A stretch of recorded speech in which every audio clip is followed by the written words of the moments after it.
So how you doing, man? Welcome back to the Blue Chip Podcast by Fans for Fans. It's your host Cody Potter. Today we're going to talk about a little bit of Washington. We lost. Miami Hurricanes lost, so both of my teams lost on the same weekend. We're going to talk some college football. We're going to talk about a little bit about running back prospects that are coming out in this class. It's more towards highlighting a position that I'm noticing a trend with the Washington Commanders. So we're going to get into that and how it really applies to where we're at. I'm going to add some of these college breakdowns on positions because, like I said, I do a lot of scouting and things like that. So just to move forward, man. But, hey, man, heck of a game. The Steelers, man, they got us, dude. Congrats to Russell Wilson, man. George Pickens looks like a star, man, when he's making plays, above the rim, vertically, man, body control. He's a plus-level athlete, man. I really liked his tape in Florida, man. At Georgia. Crazy mess up. George Pickens is a special athlete, man. He's got an attitude, man. He plays like the dog mentality, man. People can say whatever about some of the behavioral things, focus things like that. But when that boy is on, that boy is cooking, man. He's a heck of a corner, man. And a heck of a wide receiver. He really gave us fits. Najee Harris, a player that I really, really, really love coming out of Alabama, man. Man, he runs with authority, man. He did his thing, and when I look at the Steelers and that defense, man, I see like 5 blues on that defense, man. Patrick Queen at what he does, man. He played the spy role yesterday. He excelled. He played really, really good. And this is me giving my props to the Steelers, man. Mike Tomlin, well coached, but one of the best coaches there is, man, in this organization, man. The Steelers, they are consistent. They do what they do. They do not panic. They do not listen to the outside. They stay consistent. They stay focused, and they stay motivated to get better and better. And they collected talent, man. They really got better at the quarterback position. The play that they're getting right now is it's excelling, man. It's fun to see Russell Wilson look happy and excited again, man. He's always been a really talented quarterback, man. And I think he's progressed in his age, and he just knows where he's at in his career, man. So it's really cool to see that. So props to the Steelers, man. But on to the Washington side of this, man. We as fans, man, I know it's hard.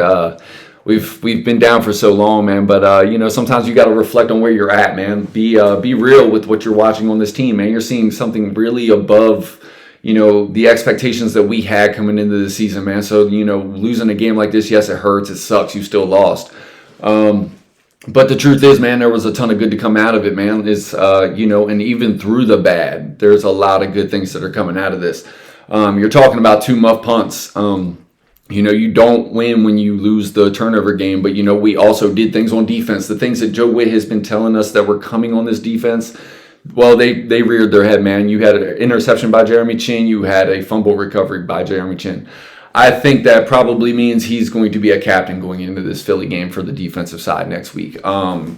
That's what the coaches preached. He did his thing. Quan Martin also was part of ripping that ball out towards the end, giving us a shot, man. We stopped a scoring drive. They were right in the red zone. That was pivotal on the play, man. Hell of an effort by Quan Martin, man. Just awesome by Jeremy Chin to be there, man. He was all over the field against their tight ends, man. They had like 2 catches that I distinctly remember in kind of like some off-zone coverage, man, on a good cut. Good route by the tight end. But Jeremy Chin is excelling here. And it just goes back to the Marshawn Lattimore trade, man. Eventually you're going to get to see this defense with all of its horses on it, man. The blues, the reds, because I believe we acquired some blue and red chip players, man. You're talking about Bobby Wagner, Frankie Louvu, Jeremy Chin, man. These guys are excelling in this defense. Quan Martin is excelling in this defense. Mikey Sammerstill, man, he's playing rock solid football from the cornerback position when he's essentially playing out of his natural position. Props I'm seeing, man. It's hard, man. People want to knock on Zacharias, for the muff punts, man. That's costly. And when you're playing good teams, man, dude, you got to remember that this is a amazing team that we just went up against on all 3 phases of football, and you got to excel on all 3 phases of football to be able to beat a team like that. And even with the lapses, we were still right there in the end. There are no moral victories, but when you're thinking about, you don't have Marshawn Lattimore in the game. You don't have B. Robinson in the game, which is why I'm going to, talk about college running backs, because a big part of this show is going to be just what I'm seeing systematically, schematically on offensive and defensive sides of the ball. I just really wanted to highlight it on this episode, the running back position, because I think it is more valuable to this team. I've said it, on episodes before, like the Detroit Lions drafting Jamari Gibbs. Well, that's a blue chip player in their system, and they got a blue chip prospect, and he is excelling, and he is basically becoming the plus level version of himself. because of the systematic importance of what he gives to that team. And, so I want to get into the college running backs after I get into this, because we played this game without B-Rob too. B-Rob is the key that really drives this engine right here, man. When B-Rob has been on the field, we've blown teams out. And yes, we are playing a little bit higher level team right now without B-Rob. And you saw us still stay in the game, but you just saw the difference between what B-Rob offers you with them hard yards that he gains down in and down out, and how he just wears on teams systematically. Well, they did that to us with Najee Harris. They did that to us with Jalen Warren. They both excelled. They got physical in the run blocking, but I saw really good run blocking from us too. There was some pressure on Jaden, but I think for what you had with Trent Scott going up against TJ Watt, man, I don't think you could expect much better than that, man. Alex Highsmith, he did his thing. He had a couple reps, man. Prayers up to him. I hope he heals up. Don't know the extent of the ankle injury, man, but I want to see Highsmith available for the Steelers, man. I don't like seeing good players go down. Yeah, man, just I think running for this offense, when you have a quarterback like Jaden, and he's doing this right now without his legs, like clearly there's some injury things, and he even missed a throw that I thought was, really pivotal, and you could just tell on him, man, that was the dagger. That was the dagger when he missed Luke on the, from the 3-yard line. That had a chance to be a 97-yard touchdown, or just, honestly, just put us in field goal position and in a position to really ice this game. And, those are the difference, man. They have the vets. They had a little bit more veteran presence, man. Russell Wilson with the awareness to go out there and get the false, the offsides on Jerzon Newton, man. Dude, Johnny, I saw you crying, man. But what really made me happy was seeing our teammates on the sideline, like consoling him, me like, dude, hey, look, man, we got a game this next week, man. We're gonna build off this. This ain't gonna happen again. You played great, like we got you, dog. And that's really what a good team does in those moments, man. They bring the guys in because honestly, man, he's the first off the snap every time. So you know what, you're gonna get a call like that every now and again. He's aggressive and he's young and he's gonna build off of this and he's gonna learn. But he is performing above, what you would expect from a rookie at this point. But he really is showing that he's got French blue chip player ability. You're seeing these flashes. You see his explosion off the line, his hand play, which is, elite already, the way that he plays with his hands, man. Like just, he looks like he's working a speed bag as a boxer, man, the way that he does things and comes off of blocks with those movements. But again, man, like I said, man, hats off to the Steelers, man. Hats off to the Commanders, man. Hats off to the coaches. Keeping your cool, man. Keeping your calm, even after, some lapses in performance, and execution sometimes in the game. You can talk about play calling. You can say whatever, man. But every play is a good play if it's executed properly. And let me tell you, man, that's a well-balanced team over there, man. They excel at making good plays go bad, and they did that this game, man. The way that their linebackers filled holes in the run game, the way that they were always spying Jaden Daniels. I thought the best drive that we had, we really excelled in moving Patrick Queen off his spot, using Jaden's legs, and then attacking where he was on the defense. That really excelled, and that was an adjustment I saw in Cliff Kingsbury when we started to get ahead and we started to do things right before the half and after the half on that first drive. I think that's something that I just think you miss B-Rob in this game. And that's why I say I love Austin Eckler, man. There's a spot on this team for him. He doesn't have to go anywhere. This is not why I don't. I think you can keep Austin Eckler and still address the running back position relatively early. And people might say, "Oh, well, the position isn't as important." You know what it is on this team. Yes, I would love to say get an edge rusher round one, because I think that what Dante Fowler Jr. is giving you, that's the type of body and like length and the type of characteristic traits that you're going to look for an edge rusher. I think there's a few of those guys, and I think they're going to go round one. So I know that's an option. I'm going to break that position down later on another episode. But today for the running backs, man, with B-Rob, the positional importance for this team when you have a guy like Jaden, who teams have to respect, the defenses have to respect his legs, so it's just another element when you have a guy like B-Rob and then you have another back, and when they're healthy together, it's just shown throughout the season that, we have excelled when we have had both of our running backs available to us and we are able to run basically defenses into the ground with B-Rob.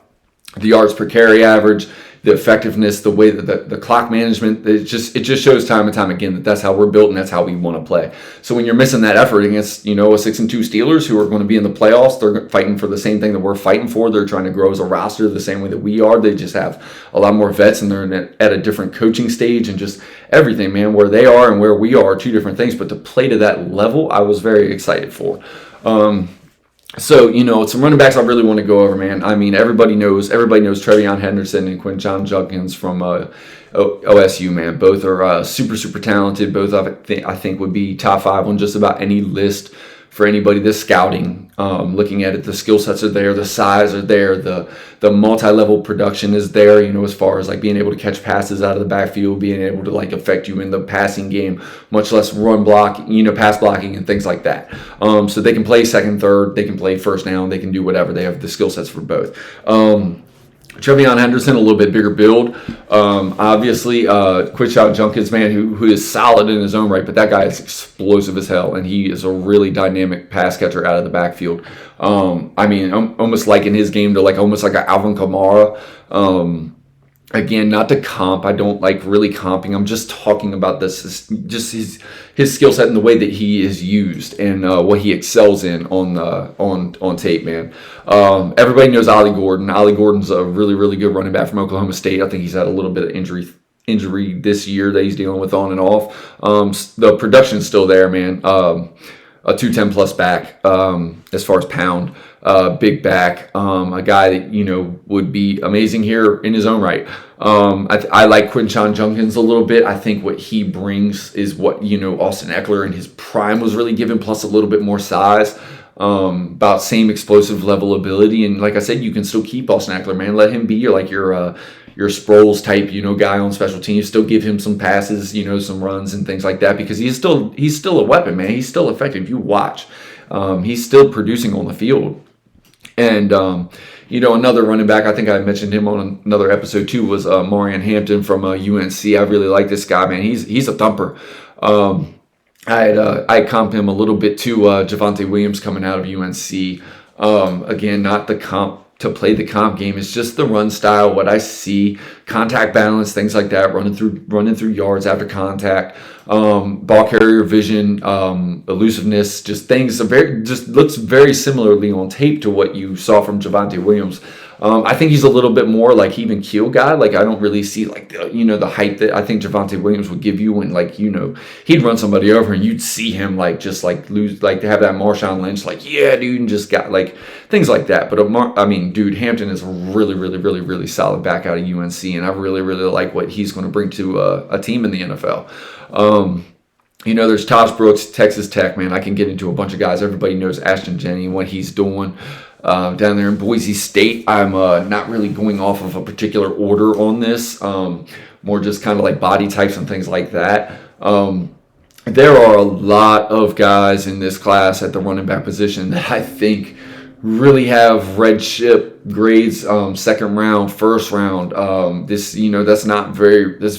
it's not rare to give a running back a first round grade. It's rare to see the running back get picked where they're actually grading out in the order of the draft just because of positional value. I think that's really something that needs to be stressed when I talk about this. Is realistically, Quinshon Judkins could be there around the 15th to 24th pick, and you look at his skill set and what his overall prospect grade is compared to where he's going to go. I mean, you're talking about a steal. It's almost like talking about tight end position like Brock Bowers last year, things like that. Again, you're talking about the same thing with Genty. You're talking about the same thing with Henderson. You're talking about the same thing with the Oklahoma State running back. These guys are really, really, really, really good players. A guy that I think is getting lost in the mix is somebody who I'm still a really, really huge fan of him. Just in a different year for this program is they're trying to retool and get back to where they were last year. But Donovan Edwards, man, he's a burner. Man, he takes the top off of games, man. He's a very, very dynamic running back. I think they're just missing players compared to what they gave you before. But, man, the tape that he has put on tape previously to this shows that he is a dynamic complement guy. I think, Washington would be very hard.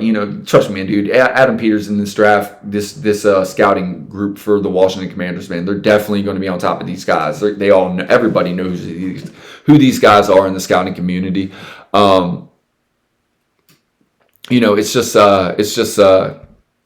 It's a really, really, really, really it's about, in this class, it's not so much about reaching for the position, looking for whatever. You almost get to pick your poison. You have a Trevor Etienne out of Georgia, Jalen Ott out of Cal, I can go down this list, man. The Kansas running back, Devin Neal, man, he's really getting some day 3 grades right now. And I mean, honestly, man, like he's a really, really talented back, man. Good size, things like that.